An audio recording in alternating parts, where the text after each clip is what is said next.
यह कहानी वहीं से शुरू होती है जब दीपिका अस्पताल के एक कमरे में बैठी होती है। उसके हाथ कांप रहे होते हैं और आंखों से आंसू रुकने का नाम नहीं ले रहे होते। तभी दरवाजे पर दस्तक होती है और नर्स अंदर आती है। वह कहती है, मैडम, पुलिस को सूचना दे दी गई है, वे बस आने ही वाले हैं। तब तक यह फॉर्म भर दीजिए। दीपिका कांपते हाथों से फॉर्म पकड़ती है और उसे भरने लगती है। उसकी आंखों के सामने चिराग की खून से लथपथ छवि घूम रही होती है, जो उसे बचाने के लिए गोली खा चुका था। फॉर्म भरते हुए उसकी उंगलियां कांप रही होती हैं, जैसे उसकी दुनिया ही खत्म हो गई हो। नर्स फॉर्म पर नजर डालती है और कहती है, आप ही मिसेज मित्तल हैं ना? आपके पति की हालत बहुत नाजुक है। आपको अकेले नहीं रहना चाहिए, अपने परिवार को बुला लीजिए। यह सुनते ही दीपिका का दिल और जोर से धड़कने लगता है। वह नर्स से फोन मांगती है और कांपते हाथों से अपने परिवार को फोन लगाती है। फोन पर लावण्या होती है। जैसे ही वह दीपिका की रोती हुई आवाज सुनती है, उसके दिल को झटका सा लगता है। दीपिका कहती है, चिराग को गोली लग गई है। यह सुनते ही लावण्या को ऐसा महसूस होता है कि किसी ने उसकी आवाज छीन ली हो।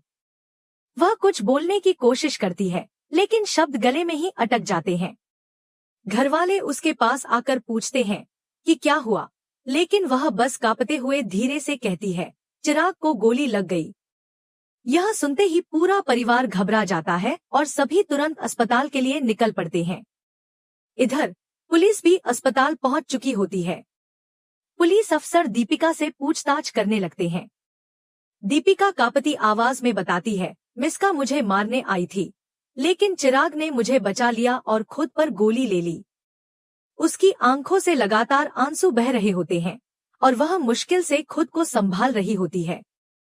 पुलिस अफसर उसे दिलासा देते हैं, आप चिंता मत कीजिए, अब मिस्का बच नहीं पाएगी। आपकी सुरक्षा के लिए 2 कांस्टेबल बाहर तैनात कर दिए गए हैं। लेकिन दीपिका की चिंता सिर्फ सुरक्षा को लेकर नहीं थी, उसे अपने पति की फिक्र थी जो मौत से जूझ रहा था। डॉक्टर ऑपरेशन कर रहे होते हैं। कुछ देर बाद डॉक्टर बाहर आते हैं और कहते हैं, गोली निकाल दी गई है, लेकिन खून बहुत ज्यादा बह चुका है। हम कुछ भी कह नहीं सकते जब तक वे होश में न आ जाएं। यह सुनते ही दीपिका की हिम्मत जवाब दे देती है और वह फूट फूट कर रोने लगती है। चंदू, जो अभी छोटा ही था, अपनी माँ के आंसू पोंछते हुए कहता है, मम्मी, आप रो मत, डैड ठीक हो जाएंगे।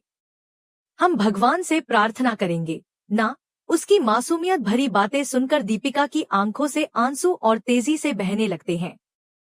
तभी रागिनी भी दीपिका के पास आती है और मुस्कुराने की कोशिश करते हुए कहती है, मामा, हम तो प्रॉब्लम को स्टाइल में दूर कर देते हैं, डैड भी ठीक हो जाएंगे। उसकी मासूमियत भरी बातें सुनकर दीपिका के दिल को थोड़ी राहत मिलती है, लेकिन चिराग के बिना उसे कुछ भी अच्छा नहीं लग रहा था। दूसरी ओर मिस्का अपनी चाल चल रही होती है। उसे यकीन था कि वह आसानी से बच निकलने में कामयाब हो जाएगी, लेकिन इस बार उसकी चालाकियां शायद ही काम आए। पुलिस उसकी तलाश में थी और यह जानते हुए भी वह अपने अगले कदम की तैयारी कर रही थी। लेकिन उसे यह अंदाजा नहीं था कि अब उसका बचना नामुमकिन था। दीपिका को बस चिराग के होश में आने का इंतजार था।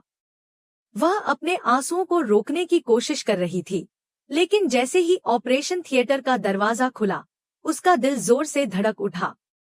डॉक्टर ने बताया, अभी उन्हें होश नहीं आया है, लेकिन उनकी हालत स्थिर है। अगले 24 घंटे वह तेजी से उठी और चिराग के कमरे की ओर भागी। अंदर पहुंचते ही उसने देखा कि मिस्का चिराग के बेड के पास खड़ी थी और उसके हाथ में एक तेज चाकू चमक रहा था। वह चिराग पर हमला करने ही वाली थी कि तभी दीपिका ने उसका हाथ पकड़ लिया। दीपिका की आंखों में गुस्सा था। उसने जोर से मिस्का का हाथ झटकते हुए कहा, तू खुद को समझती क्या है? मैंने पुलिस को बाहर जाते देखा और तभी समझ गई थी कि जरूर तू कोई साजिश रच रही होगी। मिस्का गुस्से से चीखते हुए बोली, अगर चिराग मेरा नहीं हो सकता तो मैं उसे किसी और का भी नहीं होने दूंगी। यह सुनते ही दीपिका और ज्यादा भड़क उठी और उसने मिस्का का हाथ और जोर से पकड़ लिया। दोनों के बीच जबरदस्त लड़ाई शुरू हो गई। मिस्का चाकू से दीपिका पर वार करने की कोशिश कर रही थी, लेकिन दीपिका बहादुरी से खुद को बचाते हुए चिराग के सामने ढाल बनकर खड़ी हो गई। कमरे में अफरातफरी मच गई थी। चिराग बेहोश था, लेकिन दीपिका किसी भी हाल में उसे बचाने के लिए तैयार थी। मिस्का बार बार चाकू से हमला करने की कोशिश कर रही थी, लेकिन दीपिका हर बार उसकी चाल को नाकाम कर रही थी। आखिरकार मिस्का ने एक तेज वार किया, लेकिन दीपिका ने अपनी पूरी ताकत से उसे रोक लिया और धक्का देकर जमीन पर गिरा दिया। तभी बाहर परिवार और पुलिस के कदमों की आहट सुनाई दी। अगले ही पल पूरा परिवार और पुलिस कमरे में दाखिल हो गए। मिस्का को पकड़ लिया गया। चिराग के माता पिता गुस्से से कांप रहे थे। उसकी मां ने गुस्से में आकर मिस्का को थप्पड़ मारते हुए कहा, इसे प्यार नहीं, पागलपन कहते हैं। प्यार का असली मतलब त्याग होता है। दीपिका की तरह मिस्का जोर जोर से हंसने लगी, जैसे पूरी तरह पागल हो गई हो। उसकी आंखों में एक अजीब सी चमक थी, मानो वह अब पूरी तरह से अपनी सुध-बुध खो चुकी हो। पुलिस अफसर ने उसे हथकड़ियां पहनाते हुए कहा, अब यह कभी बाहर नहीं आएगी। इसका असली ठिकाना जेल है। पुलिस उसे खींचकर बाहर ले जा रही थी, लेकिन वह अब भी पागलों की तरह हंस रही थी। इधर जैसे ही मामला शांत हुआ, अचानक चिराग की सांसें तेज चलने लगी। उसकी हालत बिगड़ती दिखी तो पूरा परिवार डर गया। दीपिका के हाथ पैर फूलने लगे। वह तुरंत डॉक्टर को बुलाने के लिए दौड़ी। डॉक्टर तुरंत कमरे में आए और चिराग की जांच करने लगे। कुछ देर बाद डॉक्टर ने मुस्कुराकर कहा, अब खतरा टल गया है, वह होश में आ रहा है, चिंता की कोई बात नहीं है। यह सुनकर पूरे परिवार ने राहत की सांस ली। दीपिका की आंखों में आंसू थे, लेकिन इस बार ये आंसू खुशी के थे। धीरे धीरे चिराग ने आंखें खोली। उसने अपने आसपास खड़े सभी लोगों को देखा और फिर उसकी नजर दीपिका पर पड़ी, जो उसके पास बैठी थी।